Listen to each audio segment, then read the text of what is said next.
안녕하세요. 조닥TV 별다방 산모기실 산부인과 전문의 조영구입니다.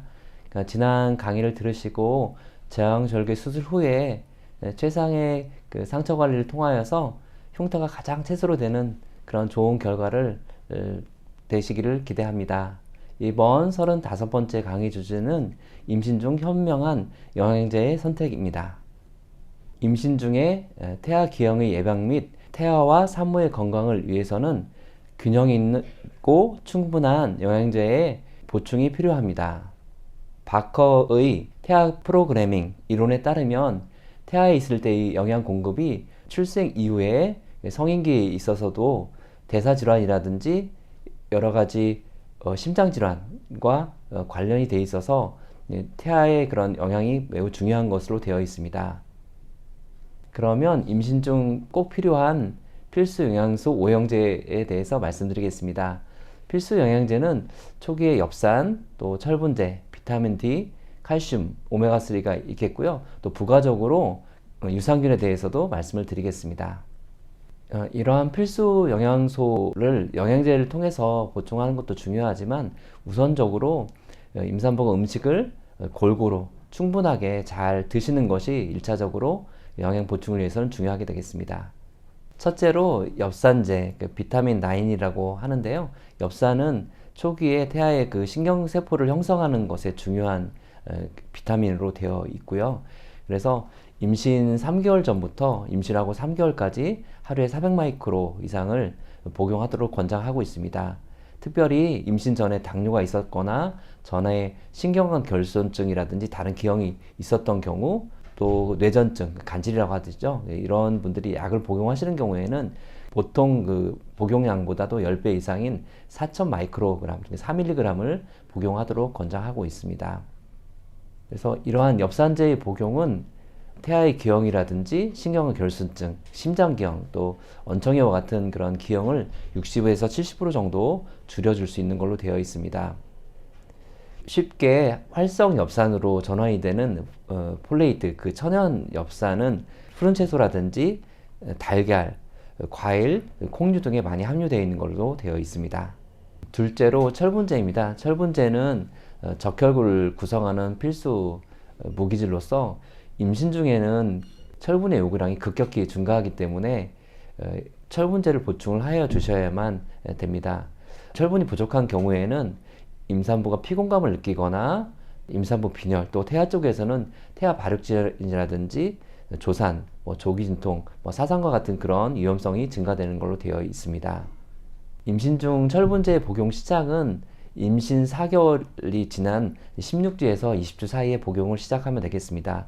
하루 최소 복용량은 24mg으로 되어 있고요. 쌍태아라든지 빈혈이 심한 경우에는 2배에서 3배 정도의 용량을 복용하시는 것을 권장을 합니다. 철분제는 붉은 고기, 육류라든지 닭고기, 고기, 그 다음에 깻잎이나 또 굴, 시금치 등에 많이 포함되어 있는 걸로 되어 있고요. 식물성보다는 동물성이 흡수가 잘 되는 걸로 되어 있습니다. 철분제는 복용을 하시면 이게 100% 흡수가 되지 않고 한 5%에서 20% 정도밖에 흡수가 되지 않기 때문에 위장장애가 좀 생기기도 하고, 흡수되지 않은 철분이 배변으로 배출이 되어서 대변이 검거나 초록색 변이 나오게 될 수 있습니다. 철분제의 복용은 공복기에 복용을 하셔야 흡수가 잘 될 수 있어서 아침 식전이나 주무시기 전에 복용하는 것을 권장드리는데요. 빈속으로 복용하시는 경우에 흡수율은 증가되지만 위장장애가 심해질 수 있기 때문에 위장장애가 심하신 경우에는 공복기가 아닌 식후 1~2시간 정도 후에 낮에 복용하셔도 문제가 없게 되겠습니다. 그리고 철분제 복용할 경우에 칼슘제나 칼슘이 많이 들어있는 우유나 카페인들은 철분의 흡수를 방해하기 때문에 동시에 복용을 하기보다는 시간 간격을 두고 드시는 것을 권장을 드립니다. 철분제의 종류는 이가철과 삼가철이 있는데, 이가철은 흡수는 잘 되지만 위장장애가 심할 수가 있게 되겠고요. 그 다음에 삼가철은 흡수율은 좀 떨어지지만 위장장애는 덜 있는 걸로 되어 있습니다. 그래서 대표적으로 이가철에는 회로바유나 헤모콘틴 같은 그런 철분제 제제가 있고요. 또 삼가 철분제에는 볼그레나 회로메이트, 헤모큐어 같은 그런 제제들이 있습니다. 그리고 위장장애가 심한 경우에는 비타민 C나 비타민 C가 많이 함유되어 있는 오렌지 주스를 같이 복용하시면 흡수율이라든지 위장장애가 덜 있는 걸로 되어 있습니다. 셋째로 비타민 D입니다. 비타민 D는 뼈를 형성하는 칼슘의 그런 흡수를 도와주고 뇌의 발달과 면역 강화에 중요한 비타민으로 되어 있습니다. 비타민이 부족한 경우에 임신 중 우울증이라든지 임신 중독증이나 또 당뇨병과 같은 그러한 질환에 영향을 주는 걸로 되어 있습니다.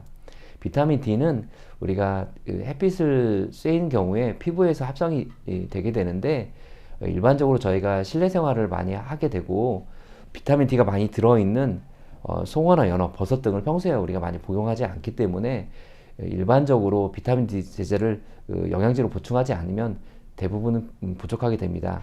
그래서 우리나라 국민들의 한 80에서 90% 정도는 비타민 D 수치를 검사해 보면 결핍으로 나와 있습니다.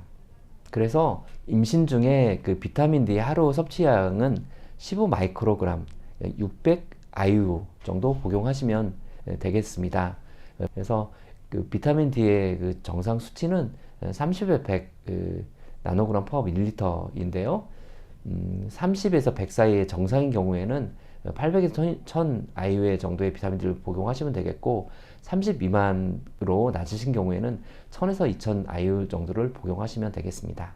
넷째로 칼슘은 그 치아와 뼈에 99% 함유되어 있는 영양소로서 치즈와 우유, 멸치 등에 많이 함유되어 있는 것으로 되어 있습니다. 임산부의 하루 그 칼슘 그 섭취량은 800mg입니다. 임신 중에 뭐 칼슘제를 복용하셔도 되겠지만, 임신 중에는 그 칼슘의 장내 흡수율이 증가되기 때문에 꼭 필요하지는 않습니다. 그렇지만 뭐 위장장애가 없는 경우에는 복용하셔도 좋겠습니다. 그러나 심한 위장장애나 이런 변비를 유발할 수 있기 때문에 이런 경우에는 억지로 칼슘 제제를 복용할 필요는 없게 되겠습니다. 다섯 번째로 오메가3는 DHA와 EPA로 구성된 다중 불포화 지방산으로서 태아의 두뇌 및 망막 발달에 필수적인 영양소입니다. 주로 바다 물고기, 등푸른 생선에 많이 들어 있는데요. 최근에는 해양 오염으로 중금속이 함유될 수 있기 때문에 중금속이 함유되지 않은 그런 안전한 검증이 된 제품들을 복용하시는 것이 좋겠습니다. 오메가3는 중성지방을 낮춰주고 또 뇌 발달에 도움이 되지만 위장장애나 출혈성 경향이 있을 수 있기 때문에 위장장애나 출혈성이 있는 경향이 있는 분들은 복용하는 데 주의가 필요하겠습니다. 또한 출산 2-3주 전에는 오메가3를 끊는 것이 출혈성 영향을 줄이는 데 도움이 됩니다. 여섯 번째로 필수 영양소 오형제는 들어가지 않지만 유산균 제제를 임신 중에 복용하시는 게 좋겠습니다. 임신 중에는 변비와 이런 장 불편 증상이 생길 수 있는데, 유산균 복용은 이러한 변비를 줄여주고 장 활동을 잘 개선해주는 작용이 있습니다. 아기는 출산 과정 중에서 산도를 통과할 때 질내에 있는 유산균에 노출이 되는 그 유산균 샤워를 통하여서 건강한 미생물 형성과 면역 형성을 하는 데 도움을 받을 수 있습니다. 시중에 일반적인 그런 산모를 유산균과 또 질 유산균이 있는데 다 복용이 가능하고요. 균주가 다르기 때문에 균주를 확인하고 복용하시는 것이 필요하겠습니다. 필수 영양소 5형제인 엽산, 철분제, 비타민 D, 칼슘, 오메가3, 그리고 부가적으로 유산균을 잘 복용하셔서 균형 있고 또 충분한 영양 보충을 통하여서 태아와 산모가 건강한 임신 기간이 되기를 바랍니다. 조닥TV 별다방 산모기실 산부인과 전문의 조영구였습니다.